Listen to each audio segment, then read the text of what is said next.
I never will ever forget that. That's your fault. That's your fault. You did that. Pop up Jesus. No. It's very irreverent. Amen. Would you pray?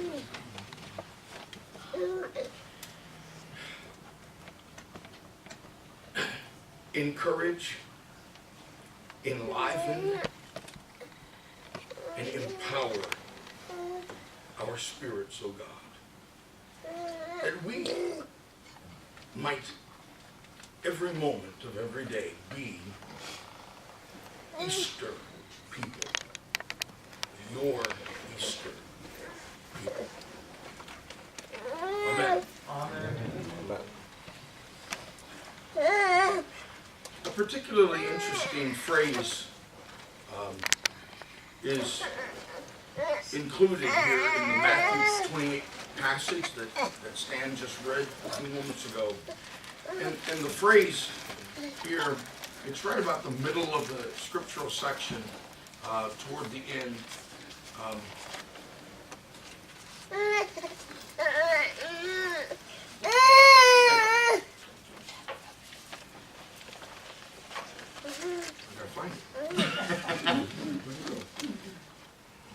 They left the tomb quickly with fear and great joy, and ran to tell his disciples. And then a couple lines down, Jesus said to them, "Do not be afraid, and go tell my brothers, the disciples,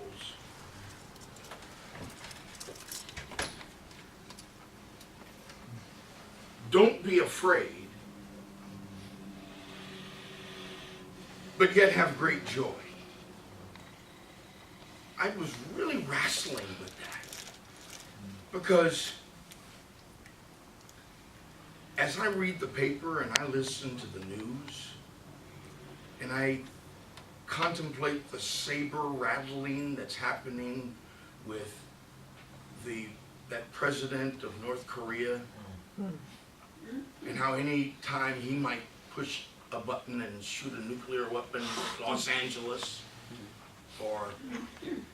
and when I recalled so many times talking with many of you during the course of our ministry together, when so many of us have dealt with different kinds of horrific sicknesses,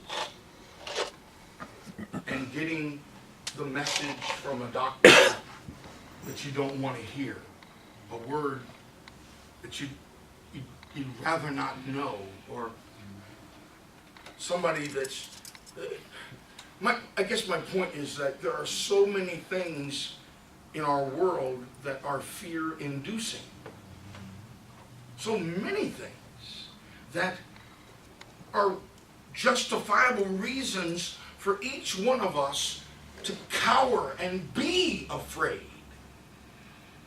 And for someone to flippantly skip up to us and say, "Don't be afraid,"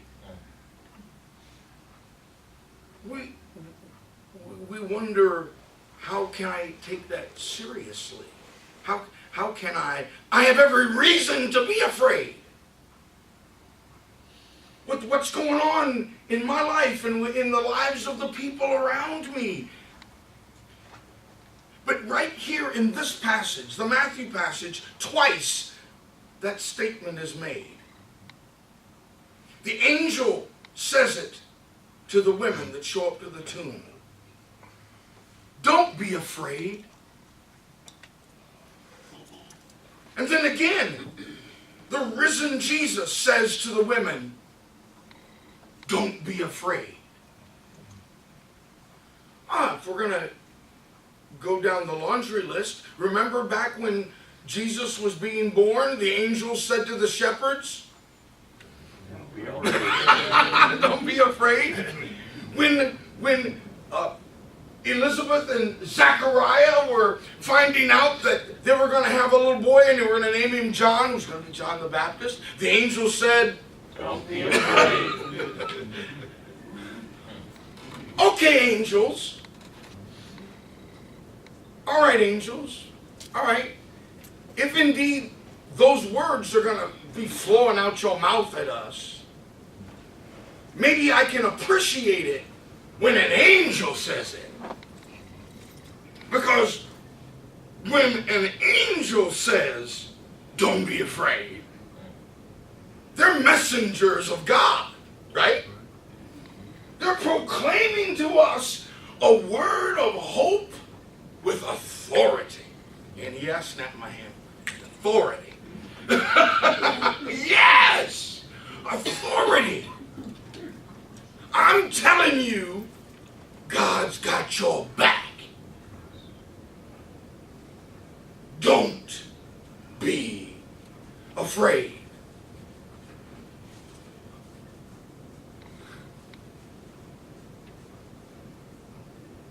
Okay, angels.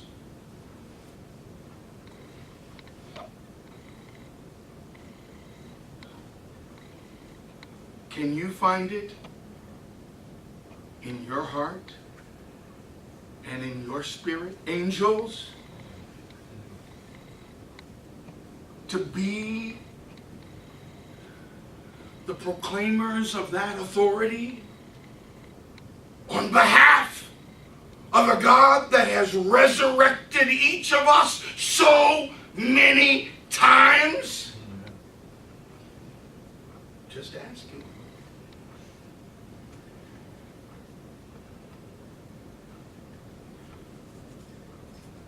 I see your wings showing. Angel, are we not? Can we not? Have we not the option and the opportunity to be God's angels? I'm just saying.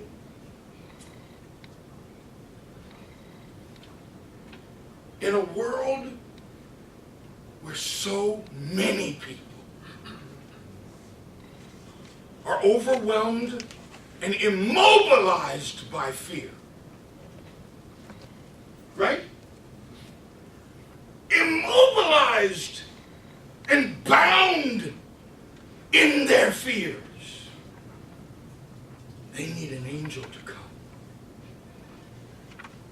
and say, don't be afraid. I really especially enjoyed the words that this particular commentator, what is her name? Martin Copenhaver wrote these wonderful words here in Interpreters. I got to read this. He says, when the angel says, do not be afraid, or when Jesus says, fear not, it is not an assurance that nothing can go wrong, because things often go wrong, right? It is not assurance that everything is going to turn out for the best, because if we're honest about it, it seldom does. Rather, it is assurance that whatever may happen to us, whatever a day may hold, whatever mess happens, I added that. God has the power to strengthen us and uphold us, that whatever we must face, we do not face it alone, that nothing we encounter is stronger than God's love, and that ultimately God gets the last word. That in the end, and sometimes even before the end, I like that, God's love is triumphant. Not only can God offer such assurance, that is why in the end only God, or one of God's messengers, can say, be not afraid.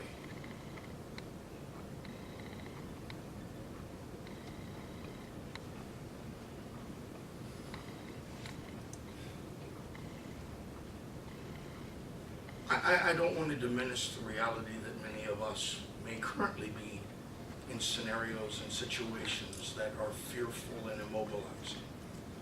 We can't deny that. But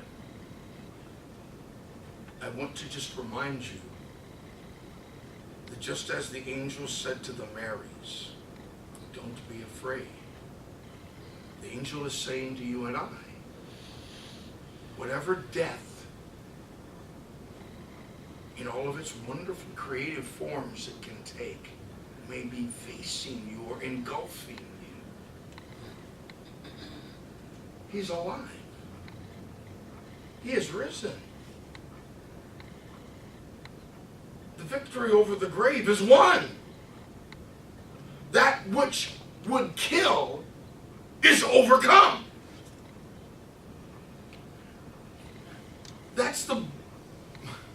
We are the beneficiaries of resurrection.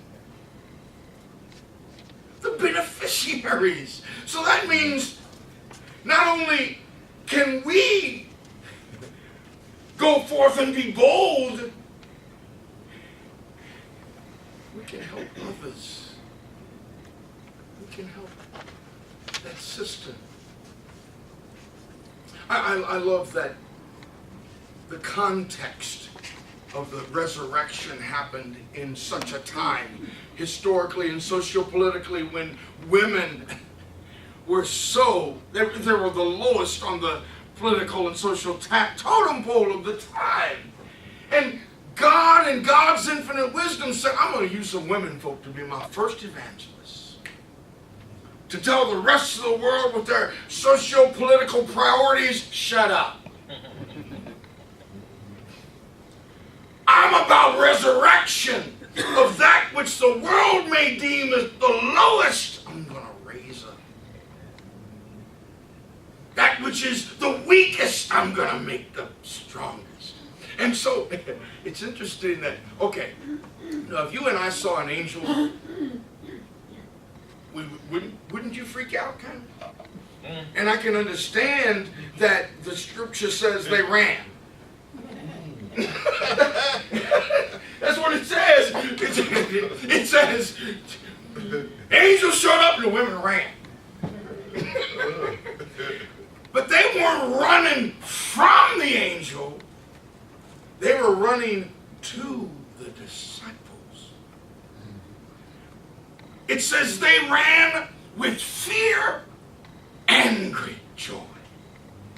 So, as I come to a close, I just want to celebrate and remind one another that if God has our fears covered by having our back, by being that power and that resource for us to face any fear that may come into our, what's left but the great joy?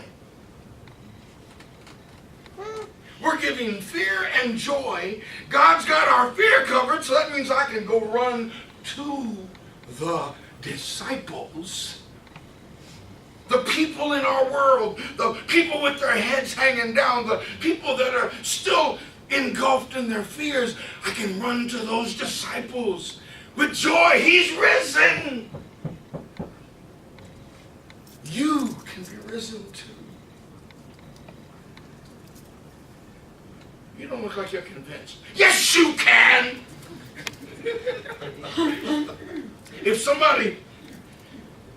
If you tell somebody something one time and they like look at you, right? You ever done that? You're trying to tell somebody something and they just go like, yeah, right? And so what you have to then do in your head, you're recognizing they're not believing me. They're not hearing me. Maybe I better say it with more authority. Like I know what I'm talking about for me. You know, it's so easy to just tell somebody something. But when you're telling somebody something about how you are resurrected, how you've been delivered, how you've experienced breakthrough, how you've enjoyed the joy of being alive after death had you wrapped up. You you're standing there talking like, I'm not telling you something I heard. I'm telling you what I know for myself. They start to perk up and listen in. I beg you, don't just tell people about Jesus' resurrection. Tell them about your resurrection. That Jesus did in you. Oh, that's really convincing. Because the world, your loved ones, the people in your sphere of regular interpersonal interaction need to hear it. Be an Easter person. Would you pray with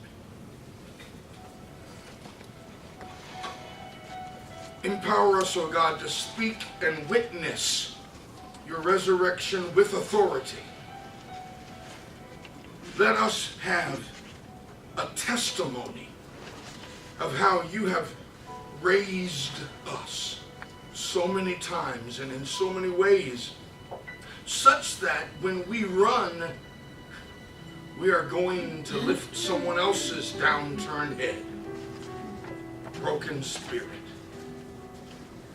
Because you live, we have hope.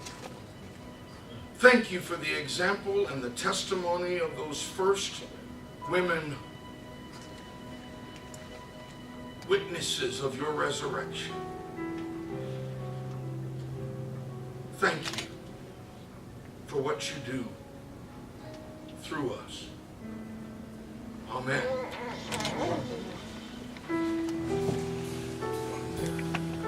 Song of invitation is number 1.